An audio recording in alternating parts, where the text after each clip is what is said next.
you're not behind. You're distracted. That sting you feel in your chest when you see someone your age driving the car you want, living in the city you dream about, building the body you keep promising yourself. You'll build. That sting isn't proof you're late. It's proof you've been sedated. You think you're losing a race.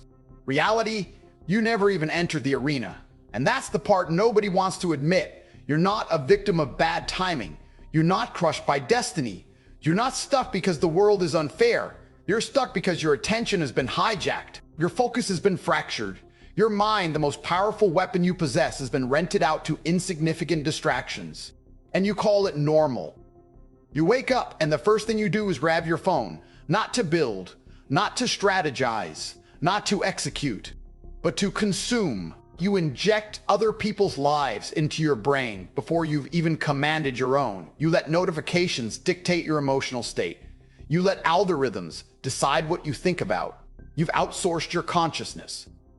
And then you wonder why you feel behind. Behind who? Behind men who wake up with a target locked in their mind. Behind women who train with precision. Behind competitors who treat time like oxygen, rare, precious, non-negotiable. You aren't behind. You're scattered. There's a difference. Being behind means you're in the race but trailing. Being distracted means you're wandering in the parking lot while champions are already bleeding in the stadium. The world doesn't reward potential.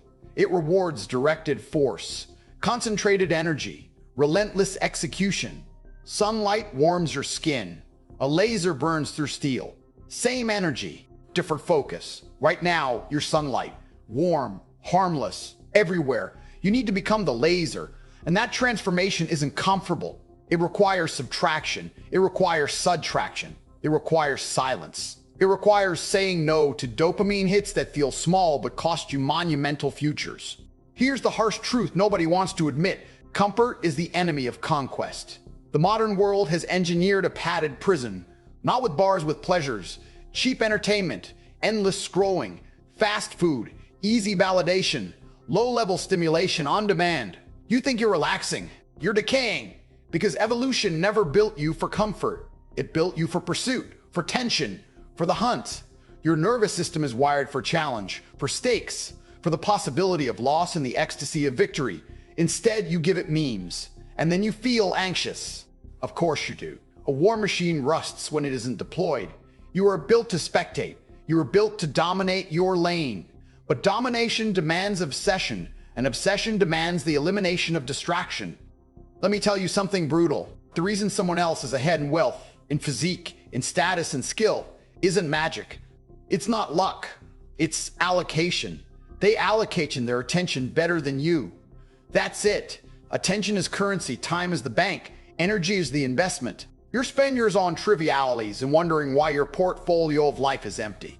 You don't need more motivation. You need discipline over your inputs. Look at your average day with cold, surgical honesty. How many hours are actually directed toward your highest leverage goal? Be ruthless, not kind of productive, not thinking about it, not researching, not planning. I'm talking about execution, measurable movement, tangible progress. 2 hours, 3, and the rest leaked, dripped away through conversations that don't matter, through content that doesn't elevate, drip to content that doesn't elevate, through habits that feel harmless but compound into mediocrity. Mediocrity isn't a dramatic fall, it's a slow drift. Imagine a ship at sea. The captain is slightly off course, just a few degrees, nothing dramatic. No storm, no crash, but over months, he ends up on the wrong continent. That's you, not destroyed, just misaligned. And misalignment feels like being behind, but it's not. It's being unfocused. The men and women you admire aren't superhuman. They're aligned. Their daily actions are congruent with their declared ambitions. Their calendar reflects their values. Their habits reinforce their identity. You say you want wealth, but your spending habits scream impulse. You say you want a powerful body, but your diet whispers excuses. You say you want respect, but your behavior negotiates standards. There's a fracture between who you claim to be and how you operate. And that fracture is distraction. Distraction isn't just scrolling. It's anything that pulls you away from your declared mission. Even good things can be distractions. Busy work, endless tweaking, constant learning without application. You can drown in self-improvement content and never improve. Because information without execution is intellectual masturbation. It feels productive. It looks productive. It isn't. Let's elevate this. Life is high-stakes chess. Every move has a cost. Every move has a trade-off. When you move a pawn, you expose a file. When you commit a bishop, you shape the board. Distraction is moving pieces without strategy. Reaction instead of intention. The elite don't react. They calculate. When they wake up, they don't ask, what do I feel like doing? They ask, what move advances my position? That question alone separates amateurs from contenders. Because feelings are temporary. Positioning is permanent. Right now, your opponent isn't another person. It's entropy. It's chaos. It's the pole toward ease. It's the whisper that says, you can start tomorrow. Tomorrow is the most expensive word in the English language. It has cost more dreams than failure ever has. You don't lose because you tried and fell short. You lose because you tried and fell short. You lose because you delayed until the hunger faded. And distraction is delay disguised as activity. You tell yourself, I'm just taking a break. From what? You haven't earned one. Breaks are for those who executed with intensity, not for those who floated through the day in half focus. If you're honest, you're not tired from effort. You're tired from fragmentation, constant context switching, notifications, tabs open, thoughts half finished, goals vaguely defined. That drains you more than labor ever will. Deep work energizes. Shallow consumption exhausts. Because depth creates momentum. Momentum creates identity. Identity creates power. And power is addictive in a way that no cheap distraction can compete with. You want to stop feeling behind? Stop measuring yourself against others and start measuring your control over your own attention. Can you sit in silence and work for 90 minutes without touching your phone? Can you train without checking who viewed your story? Can you eat clean without broadcasting it? Can you build in the dark? Because the most dangerous individuals operate quietly until the results are undeniable. They disappear and then they reappear transformed. That's not magic. That's focus compounded over time. You don't need a new plan. You need a new standard. A standard that says my attention is sacred. A standard that says if it doesn't serve my mission, it doesn't enter my day. A standard that says boredom is not a problem to escape. It's a doorway to depth. You're addicted to stimulation. That's why you feel restless when things get quiet. But quiet is where strategy is born. Quiet is where you confront your weaknesses. Quiet is where you confront your weaknesses. Quiet is where you design your conquest. The noise keeps you comfortable because it prevents self-examination. If you sat alone for an hour with no input, no music, no scrolling, just your thoughts, you'd be forced to confront the gap between your potential and your performance. That's uncomfortable, so you avoid it. And every time you avoid it, you widen the gap. Then you look up after months, after years, and say, I'm behind. No, you were distracted. And distraction is a choice. Maybe not at first. Maybe you inherited it. Maybe you grew up in an environment of chaos. Maybe nobody taught you focus. Maybe your friends normalize mediocrity. Maybe your culture worships convenience. Fine, that explains it. It doesn't excuse it. At some point, you must assume command. You must become ruthless with your environment. Curate it, prune it. If a person consistently pulls you away from your goals, they're not neutral, they're negative. If an app consistently fractures your attention, it's not harmless, it's a thief. If a habit consistently weakens your discipline, it's not small, it's corrosive. This is war, not with guns, with impulses, with time, with your own lower nature.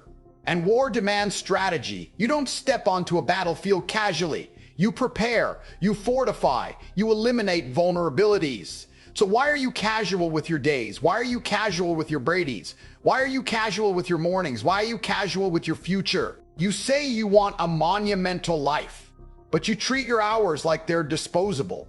They're not. They're finite. And every distracted hour is an investment in a version of yourself you'll resent later. Picture yourself 5 years from now, one version built with discipline, alignment, focus. Another built with excuses, scrolling, reaction. Which one feels heavier? Which one commands respect when they walk into a room? Which one sleeps peacefully That future isn't determined by luck. It's determined by what you do with the next hour, not next year. Next hour.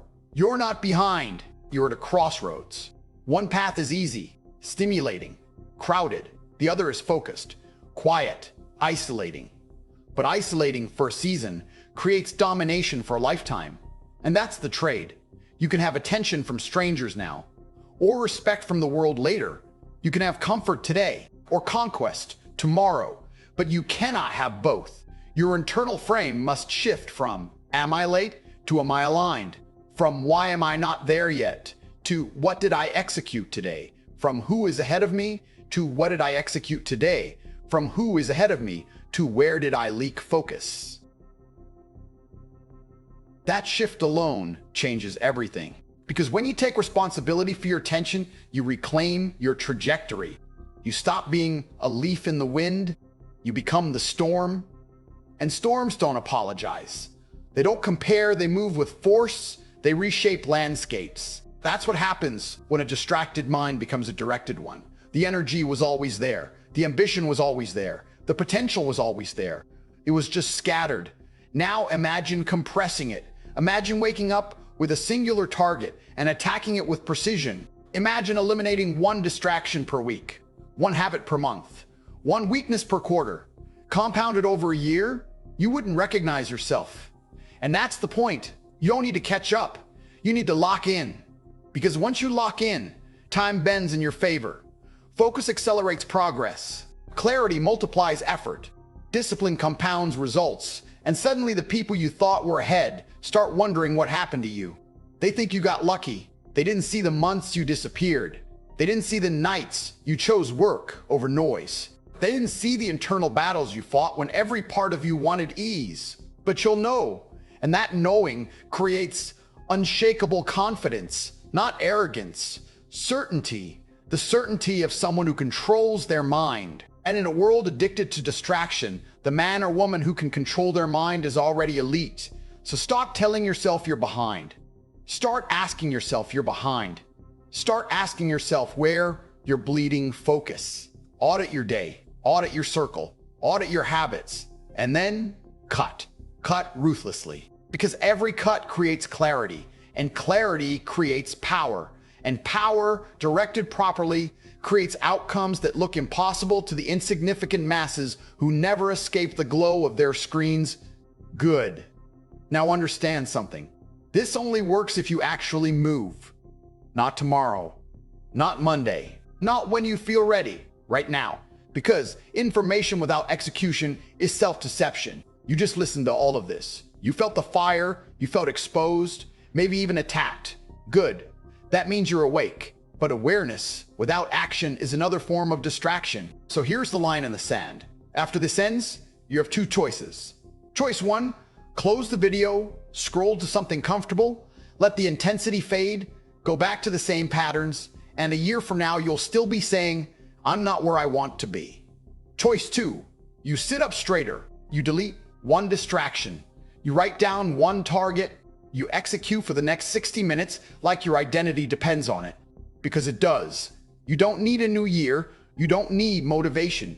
You need a decision. A ruthless one. Decide that your attention is no longer cheap. Decide that your time is no longer negotiable. Decide that distraction no longer controls you. And once you decide, you don't announce it. You prove it. Silently. Relentlessly. Daily. Now, if this hit you, not entertained you, not motivated you, but actually hit you, then don't just sit there. Type in the comments, "locked in." Not for me, for you. So you make a public declaration that you're done being scattered. And if you know someone who keeps saying they're behind, someone with potential who's drowning in distraction, share this with them. Because sometimes people don't need sympathy. They need a wake-up call. And if you're serious about building a focused, powerful, disciplined mind, not average, not soft, not distracted, then subscribe. Because this isn't about hype. It's about transformation. No comfort, no excuses, no mental weakness, just clarity, just discipline, just conquest. Now close this and go execute.